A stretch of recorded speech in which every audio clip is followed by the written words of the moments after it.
obéit à l'Éternel Dieu en célébrant sa bonté et miséricorde le long d'une année à travers le geste utile d'action de grâce selon ses prescriptions est d'un grand intérêt à toute créature de Dieu faisant preuve de foi. La célébration annuelle de la fête d'action de grâce de cette édition l'a renouvelée. Voilà ce qu'a été la priorité de toute la paroisse Sainte-Marie Mère de Dieu de Calavi-Zopa dans l'Atlantique au Bénin. C'était le dimanche 24 septembre 2023 que le serviteur de l'Éternel, le berger Stanislas Amoussou et les siens ont honoré cette prescription de l'Éternel. Suivons les moments forts de cette célébration. Extrait. Gigo, tira o toque lá o bico do lá pico iwe.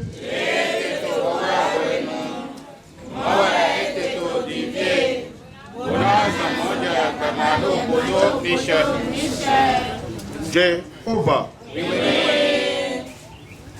Jésus Christ. Michel Wiwe. Allo agonsen o lo tonton. Azan ado jira ina yin ko to ton lo e pe. Botogun to mi ple to tempi lo si kon to la do do se powe. Wa le blan jo ina do to le ko na ni. Òun kó sí kó ní jẹ́tẹ̀ lẹ̀ mí wé. Tó sẹ́pọ̀ mi náà tó yí yóò pẹ̀ mí tọ́ tó gbé. Jíra iná yìí kọ́ tó wé. Jésù Kristo ó tó. Ó dẹ́ ó kúnú tán. Mi tọ́ etí tó lọ wé mẹ́. Iṣẹ́ ọ̀rọ̀ náà kọ́ tó wé. Àwọn tó wé ní wá. Ó tó wé ní wíwá tó ayé wọn mọ̀. Ìdé tó ètò lọ́wọ́ mẹ́ tó. Náà mi yé pé. Gbogbo ẹgbẹ́ sọ mí tàn mí, lóòyàn ìwà mi tàn lẹ́nà mí, ìdí mi lẹ́nu jóná, mi wá ìrìnàjò mi lẹ́dọ̀, òtún àdìké mi jẹ́ òpin pọ́mẹ́dúró, ṣìbá àwọn mi sún ìrìn ìwà mẹ́, náà tó yà ọdún lọ, kó wọ́n kó kìgò tó epo, káká dòdò níṣẹ́.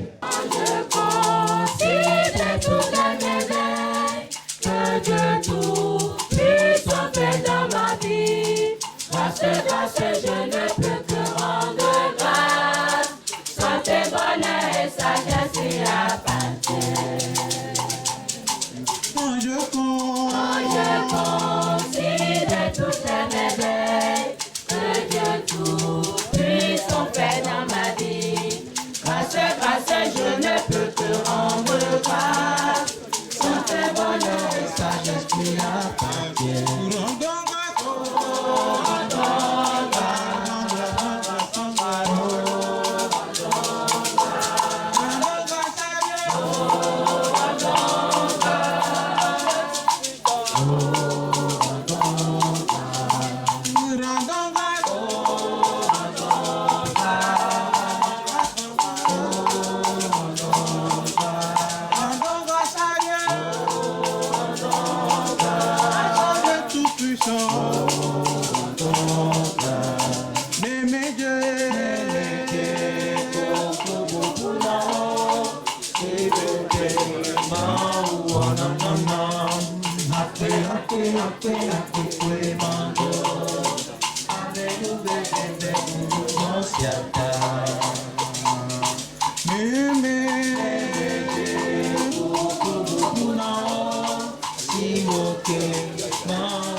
Kijale Jesu besu abuloje.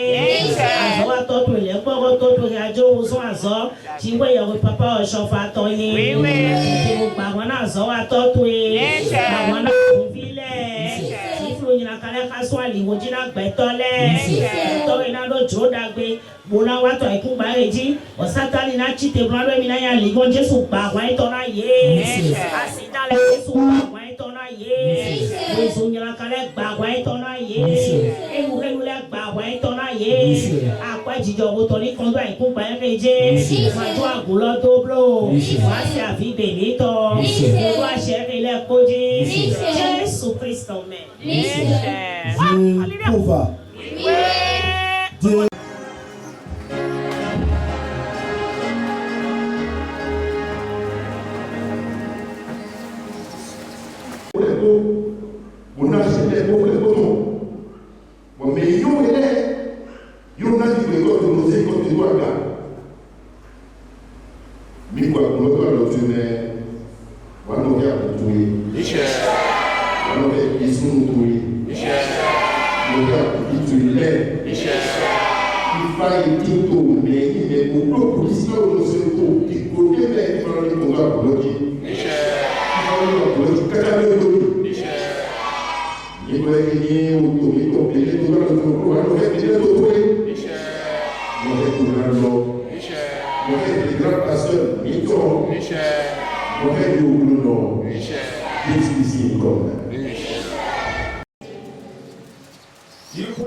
Asọ́lẹ̀ kan wá dèwé. Kúndùn mi jẹ kúnú. Sọ́ni àdó òun tọ̀mẹ̀. Jíwé yàwé. Yẹ̀wẹ̀ jíwé yàwé rẹ̀ kántọ̀ mi tán. Kò dẹ́ mi tán. Ìyá ló tó àdó ló tó tọ̀ jì gágá. Òkú lóye. Òun fúlò mi tán. Òun mi tán. Ìyá sọ́tò pípa tìrì láà. Náà di àmàdógò mẹ́wọ́n. Wà fọ́ sí sẹ́mẹ̀. Ọ̀bí tó jó e. Ìyàmà sọ́tì lówó mẹ́ bíbí dé. Yóò rí náà fọ́ mi mẹ́tọ̀gò. Àbọ̀ yẹ jí pé ẹ̀wé tán. Wẹ́ o tún gbígbá. Àyíká gbígbá. Kristian. Jí pé ẹ̀wé. Ìyàmà tó lábẹ́lẹ́ bá. Wàdàgbé. Como é tuitão, como nacione, o solo do Jerusalém tão, o Heleno como é tuitão, o avô do Tongo, para a família,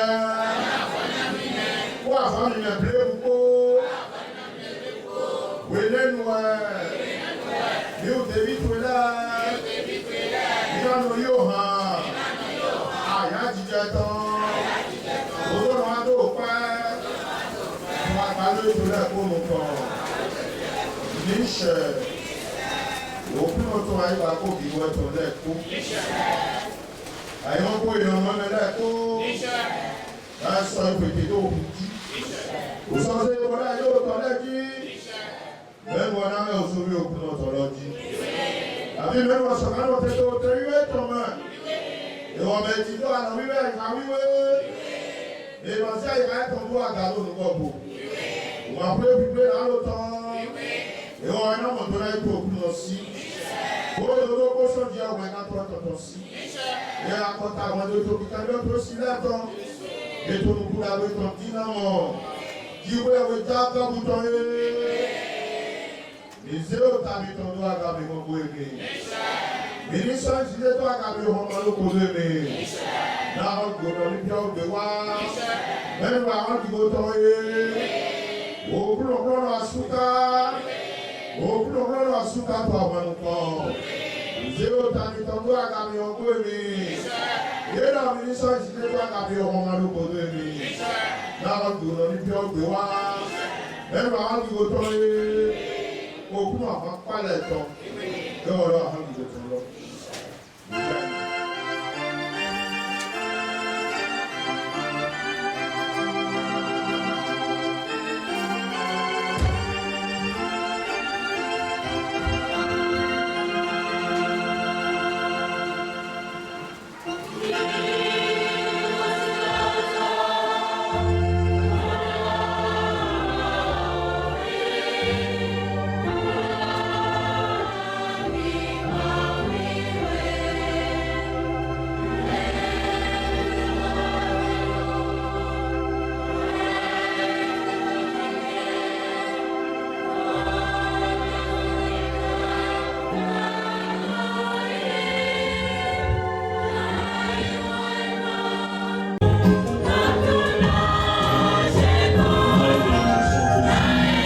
Peace.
Une forte mobilisation des paroisses sœurs, des amis et sympathisants de cette paroisse à l'honneur ont rehaussé de leur présence cette fête. Et ce fut donc en présence de toute cette assemblée que le chargé adjoint de la paroisse à Akpakpa Centre, le vénérable suprême évangéliste Simbo Adé Simon, a servi la nourriture spirituelle pour la parfaite santé des âmes présentes à cette célébration. Suivons un extrait de son prêche. Dona jikwe wito no hemezunyi adokuno eno heme ni adokuno bomano yi to kala de pepe to no goe dona jiko ya wetono hemeni adokuno bomano yi awo fiesa de pepe to goe ye kawana mi we awe nado tetana hoene nado tu moholo we awe tolo pataki condition ni no me de milano o so ka mo shi ko to na je o to yi boy na do ge mi nya to kuno we awe tolo e tetana mi o mi na mo sanlie to cheju pe vile ma cheju kle uno de no so mi te to fi mi ve gbe to le kuro yini un todo te bo ko mi e ma te do no yo a esu to no kona mi o kame si ko ka so e o kuno ni ko lo na gbe to le ko owe titan lo mais mon ikiana mi na to gbe to le bi yo et yo e ma ngomo. Je ne vous demande pas de vous précipiter. Soyez calme. Si vous écoutez ces ordonnances, si vous écoutez ces ordonnances, si vous les observez et les mettez en pratique,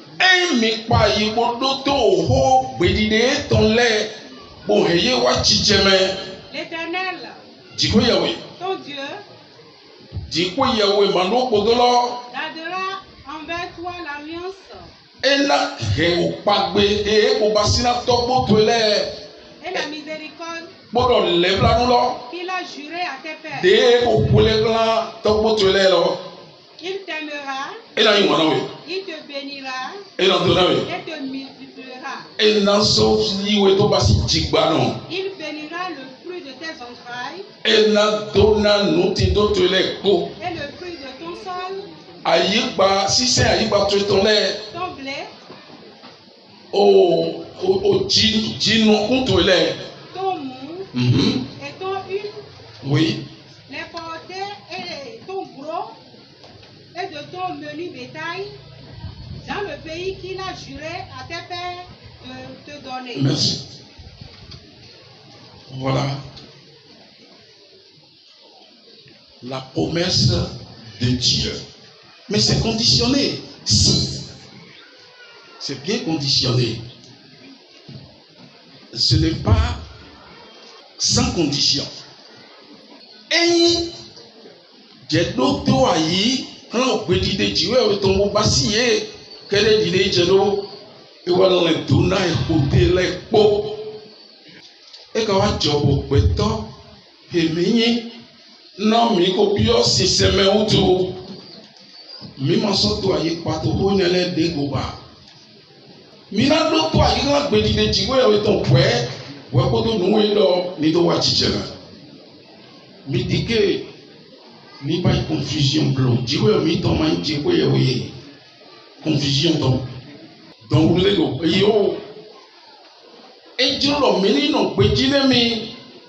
Et mi, non, pétine, mi. Parce que les mi tona, topo, mi ton blanc, mi, la, hewa, chichera. On n'a nyona mi, to clé. On n'a nyona mi, to zame.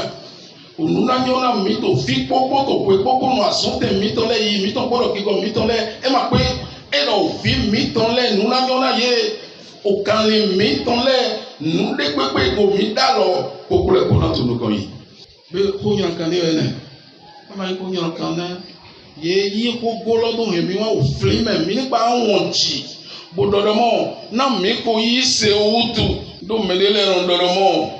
O se mati ba jomi onko wa. Attention.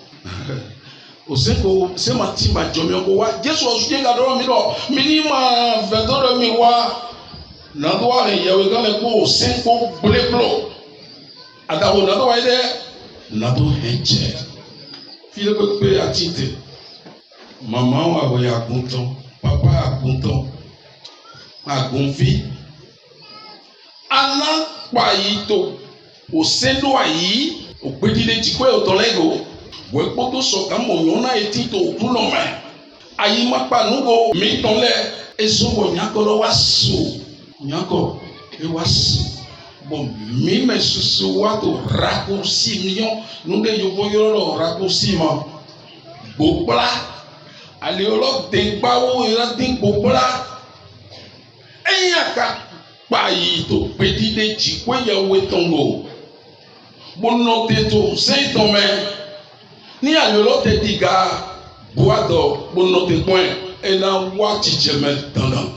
Action de grâce en reconnaissance à Dieu pour ses biens et offerts dans la vie de ses fidèles le long de cette année écoulée. Pas de danse en grâce avec des présents vers l'autel de Dieu, à lui qui mérite toute reconnaissance. Suivant au micro de votre chaîne en ligne Homocélé Voice, les impressions de quelques participants recueillies pour vous. Je bénis le Seigneur. Je bénis l'Éternel, Dieu le Tout-Puissant, Dieu de Papa Oshofa, Dieu de la Sainte Vierge Marie, car je suis comblé de joie. Je suis comblé de joie pour les merveilles de Dieu. Principalement pour cette journée. D'abord, quand on parle de la fête d'action de grâce, c'est la présence humaine. Vous avez remarqué avec moi comment le temple est plein à craquer. Ça veut dire que Dieu a béni cette action de grâce. Dieu a béni, Dieu d'Oshofa, Dieu de la Sainte Vierge Marie, a béni cette fête d'action de grâce. Cette fête d'action de grâce que nous l'avons soumis à son intention. Nous avons imploré l'Éternel pour qu'il ne pleut pas, il n'a pas plu. Et vous avez vu, il y a plus de 4 chorales. Vous avez vu la joie dans le temple. Et comme le Seigneur le dit, Dieu siège au milieu des louanges. Nous avons loué le Seigneur, nous avons dansé pendant plus d'1 heure. Alléluia. Alléluia. Je suis comblé de joie. Je bénis l'Éternel pour ces merveilles. Je le bénis pour nous être comblés au-delà de nos ententes. Les gens qui étaient convaincus, les gens qui étaient délégués, les gens qui étaient Port-Nouveau, les gens qui étaient les 4 coins du monde. Donc c'est ça même notre consolation. C'est ça même la consolation. Donc Dieu nous a comblés au-delà de nos attentes. Les gens même qu'on n'attendait pas sont là pour glorifier Dieu, célébrer le Seigneur, l'Éternel avec nous.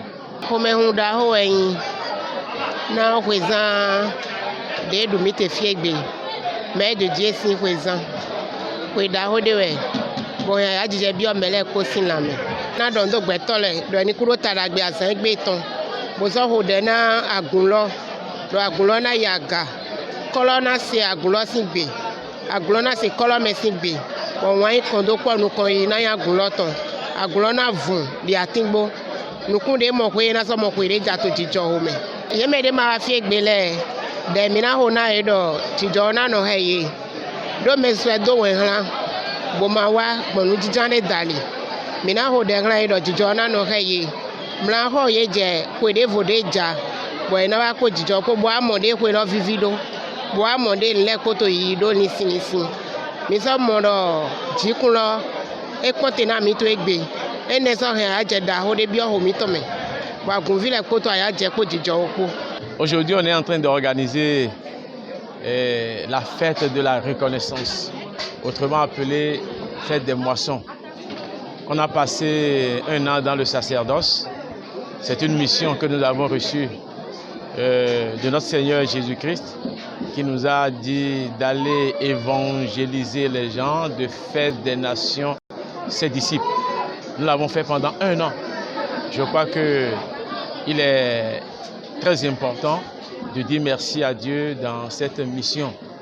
C'est pour cela que nous sommes en train d'organiser aujourd'hui cette fête d'action de grâce pour dire merci à notre Éternel qui nous a aidés dans cette mission. La joie est grande parce que quand tu invites et que les gens viennent, c'est une marque de considération. Ça veut dire que nous partageons les mêmes idéaux. Donc, ceux qui sont venus, ils étaient nombreux, c'est parce qu'ils ont compris que quand tu reçois, tu dois dire merci.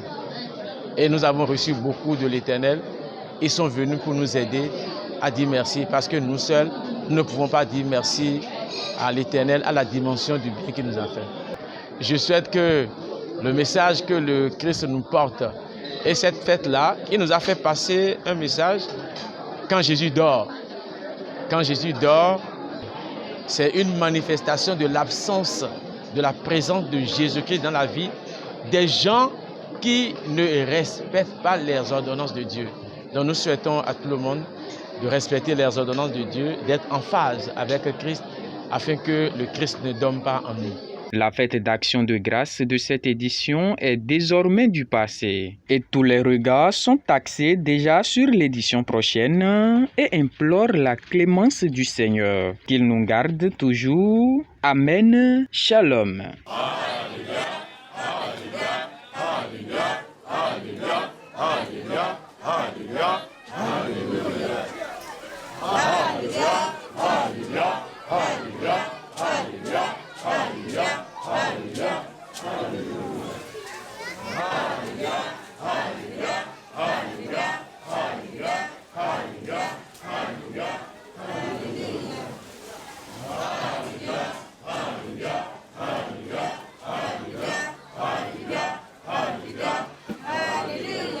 Foi na disso. Você cuidou, você sabe.